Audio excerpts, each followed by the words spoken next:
Welcome again. Glad to have you join us as we talk with Donalynn Ingersoll, the superintendent of Alma Schools. Ms. Ingersoll has been with schools since 2016 as superintendent and was at CMU teaching in education and special education from 2006 to 2016. And prior to that, taught at Ithaca Schools. Donalynn, it's great to get a chance to visit with you. How are you and your family doing as we shelter in place? Thank you for having me today. We're doing just fine. Getting a little tired of not being out and about, but we're doing well. Well, glad to hear it. Obviously, this is a time when every school in the country, every school in the world, it seems, has had to transform. Can you talk about where we are in Alma as we close out what would have been the normal school year, and what you're thinking for the coming fall? Well, certainly. As you know, we were instructed to complete a continuity of learning plan, and we based this plan on the really unique, very unique learning needs of our community. That includes 40% of our families who are without Wi-Fi connectivity or reliable Wi-Fi connectivity, and 30% of our families who do not have devices in the home for their students to use. So our continuity of learning plan is a hybrid model. It includes both online learning and learning packets, and the same material is accessible through both of those platforms. So we started our continuity of learning plan on April 20th, and it includes 3 distinct components. There are 3 requirements of it. The first is distance learning, and that is our hybrid model where we have between 23 and 28% of our families participating online, and then 50% of our families receiving learning packets in the mail, and 63% of our families participating in the hybrid of both online and packets. We have set up 5 Wi-Fi hotspots in our community in more remote locations. And then we also have equipped 3 buses with Wi-Fi that can travel out into the areas where we don't have connectivity. The second part of our continuity learning plan is food distribution. So on March 16th, we started preparing and distributing food on a daily basis, both breakfast and lunch, to all children in our area, ages birth through 18 and age 26 if there's special needs. So we started out with 300 breakfasts and 300 lunches daily, and we are currently serving over 700 breakfasts and 700 lunches daily. That is absolutely incredible. It is amazing. The third part of our continuity of learning plan was to redeploy essential staff into meaningful work within our plan. And so we currently have hourly employees who are working in food prep and distribution, in packet prep and distribution, and then some providing social emotional family supports with phone contacts. Right. My goodness, well, it's an incredible effort on the part of everyone there, and we're grateful for your leadership, certainly. What happens in the weeks ahead as the school year would have come to a close? Well, not a lot will change. Our last day of school is scheduled to be June 6th, and so we are moving forward with that as our last day. We are still unclear about what kind of summer programming we'll be able to offer. We still hope that we will be able to do some of those normal summer things that we do, such as summer school and credit recovery, but those things are on hold for right now. Right, right. And the food program ends with June 6th as well?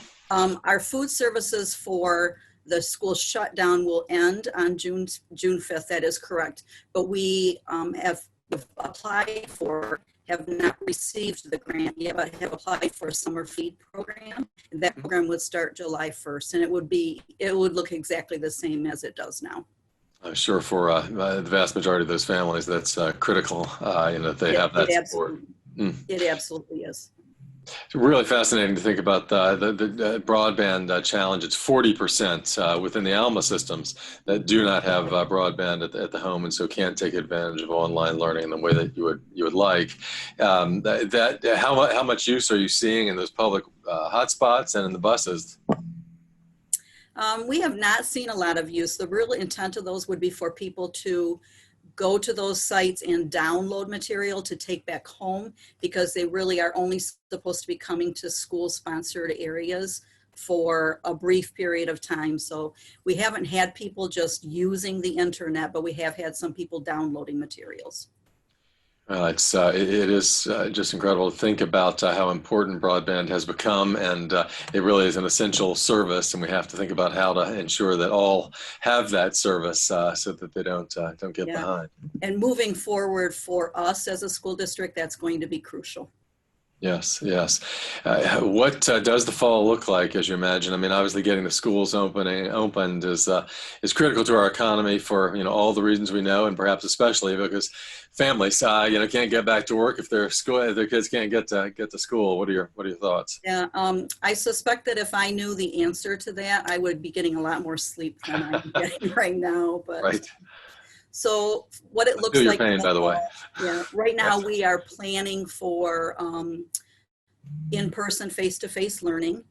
However, as I say that, we are also planning for how to deliver the same curriculum and the same robust expectations online for families who will be unable to participate in face-to-face, or should we be told that we can't participate face-to-face. So we're still waiting for a lot of direction from the state. So no state or local decisions have been made at this time, but we will be ready when the decision is made. It's this incredible crisis worldwide comes at a time when rural school systems, in particular, we're already facing enormous challenges. What can you give us a broad sense for what those challenges are for Alma Public Schools? So the number one challenge that we hear from parents when we make those weekly contacts is the lack of resources and time and the knowledge that they don't have, that they feel like they need to have in order to deliver distance learning supports for their children.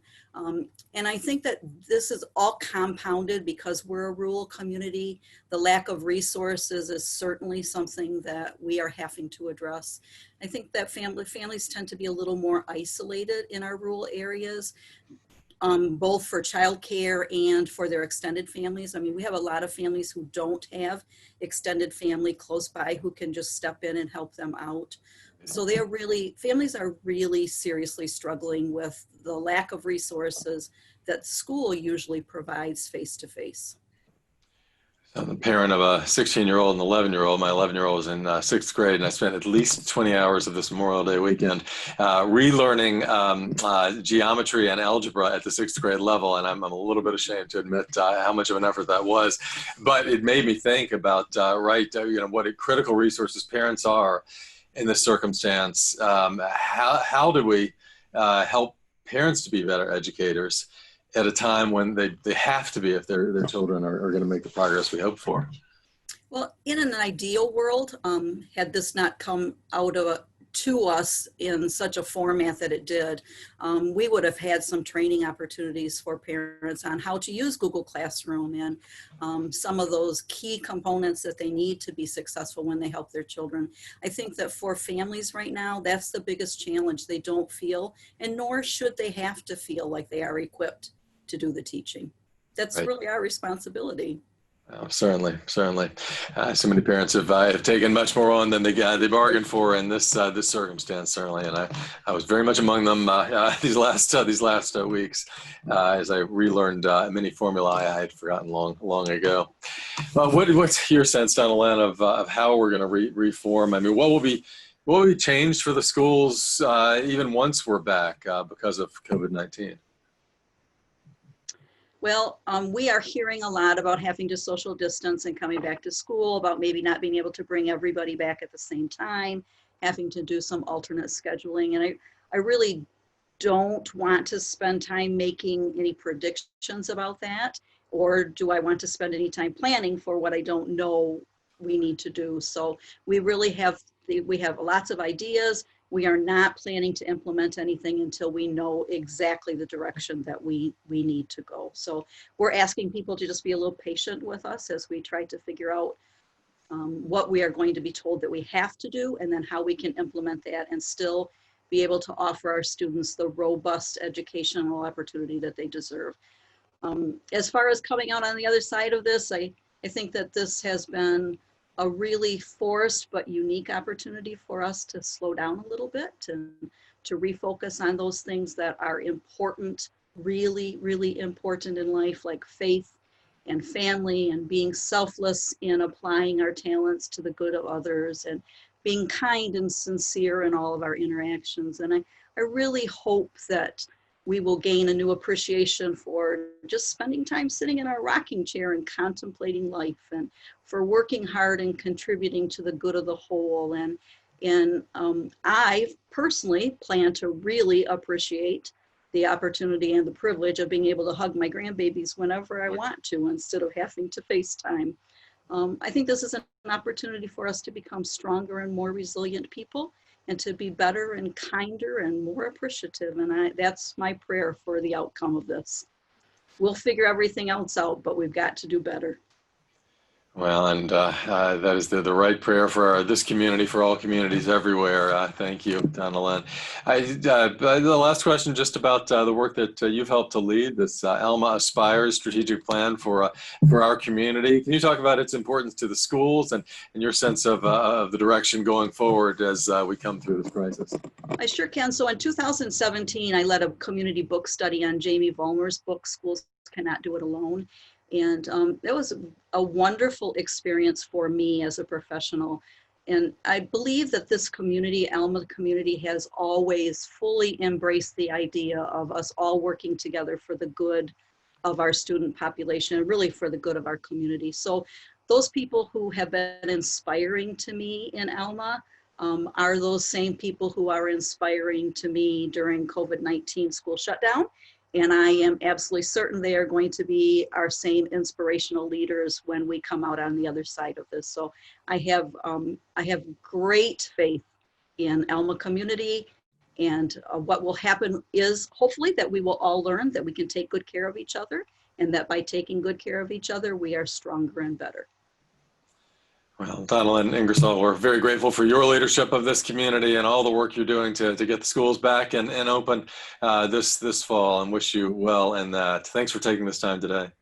Thank you, Jeff.